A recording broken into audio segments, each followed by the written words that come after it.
Hi, my name is Jenna Witherbee. I'm one of the advisors on the team at 401k Plan Professionals. This is a part of our wellness series. When it comes to your personal finances, it's important to not just wing it, which is why we created the 8 steps to becoming financially well. So we're at step 6 now. Increase your 401k contribution by 1% a year until you hit 10%. Back on step 2, we talked about setting a goal and at least starting to save into your retirement account. But there were other things we wanted you to kind of get a handle on and take care of before you turn to really ramping up your 401k savings. So these 8 steps are intended to be done in order. You can skip around in our wellness series depending on what step you're at or what area that you want to focus on.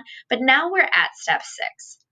So you've set your goal, you're saving, you have gotten a handle on your debt, and you've gone through a budgeting practice. So now it's time to commit to 1% increases each year until you're in that 10 to 15% of your pay range. And we understand that money doesn't grow on trees. So that's why it's important in the previous steps to find wasted money by tightening your budget and perhaps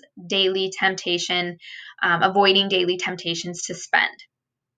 Here's just an example, but I want to show you the impact of these increases over time. So let's say you make $30,000 a year, you start saving 5% into your 401k. You invest it, you get a 7% annual rate of return. And at age 65, you could very well have $300,000 in your account. You've saved very consistently over the years. But what if you had bumped up that contribution 1% a year till you hit 10? That is an extra almost $300,000 in your account over the course of 35 years. So at the time, it might not seem like a big deal or what difference is it making, but it really can make a big impact over time. And here's just more examples of how small amounts can add up.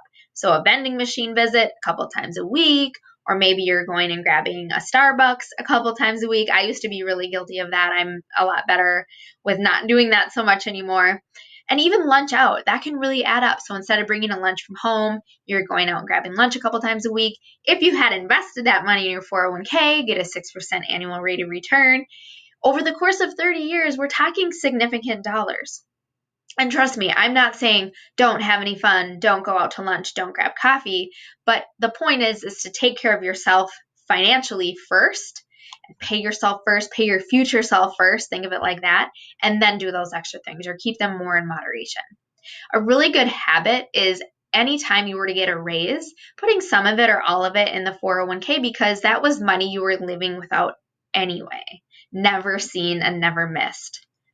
There's 2 keys with saving for retirement. The compounding interest effect is magical.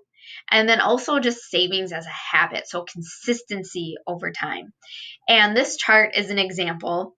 The person in the blue, they started saving $5,000 a year from age 22 to age 67, consistently over time. After having a 6% annual growth rate, over time, they have over $1 million in their nest egg.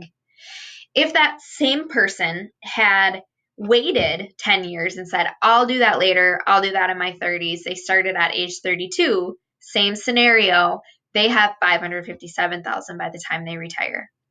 Huge impact, right? Now, this doesn't mean if you didn't start saving when you're 22, give up, that's not going to happen for you. No way, that's not the point. It's just start as soon as you can, save as much as you can. The earlier years are very important. Don't put it off. Here's another example that's just fascinating to me. So 3 people. Bill is in the green. Let's start with him. So Bill invested $5,000 a year between age 35 and 65, 6% annual growth rate. By the time he's 65, he has $540,000. That's fantastic. Chris in the blue, he started a little bit earlier. He started when he was 25, so he has $1.1 million. That's fantastic too. But this is like I said, fascinating. This is the kicker here. So Susan in the gray, she only saved for 10 years from 25 to 35. She saved $5,000 a year. She actually beats Bill. She has $600,000 by the time she retires. Isn't that crazy? So those earlier years, the compounding interest effects are so important. We can't dismiss that. So get started as soon as you can, save as much as you can. Here's another example, kind of breaking down more per paycheck. So using a $30,000 a year income, biweekly paycheck would be $931. If you were to put in 1% more, we're talking about $10 more a payroll. If you were to invest that money, get a 7% annual rate of return, we're talking about $4,000 over the course of 10 years. If you were to put in 2% more, we're talking $8,000 over 10 years. 3% more would be over $12,000 over the next 10 years. So these little bits do add up. Saving as much as you can for your future could help you get closer to living the retirement you imagine. So think of, what do I want my lifestyle to be like in retirement? And luckily, we have a lot of really great retirement income tools and calculators that we can use and show people how on track you are. But one of the questions is, what income replacement do you want to use? So I'd say on average, most tools are using a 75% income replacement. So for example, when I retire, I can live on about 75% of my current income every year. My expenses have gone down because hopefully I have little to no debt. I'm not saving for retirement anymore. My kids have hopefully moved out of the house, so I'm not paying for them anymore. So 75 is kind of the average that these calculators are using.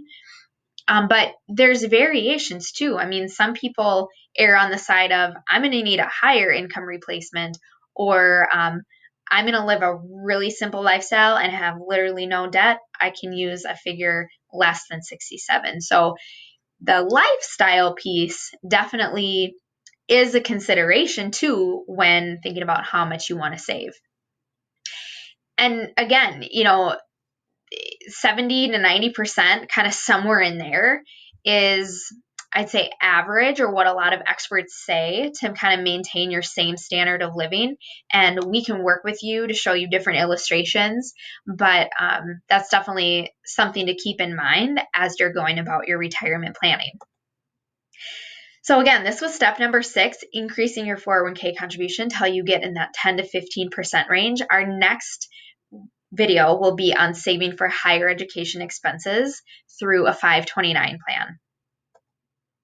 Again, my name is Jenna Witherbee. I'm on the team at 401k Plan Professionals. Our website and our YouTube channel are available to you with additional resources. Thank you so much for listening in today. You can certainly reach out to me at any time via phone or email and ask me any specific questions about you and your situation.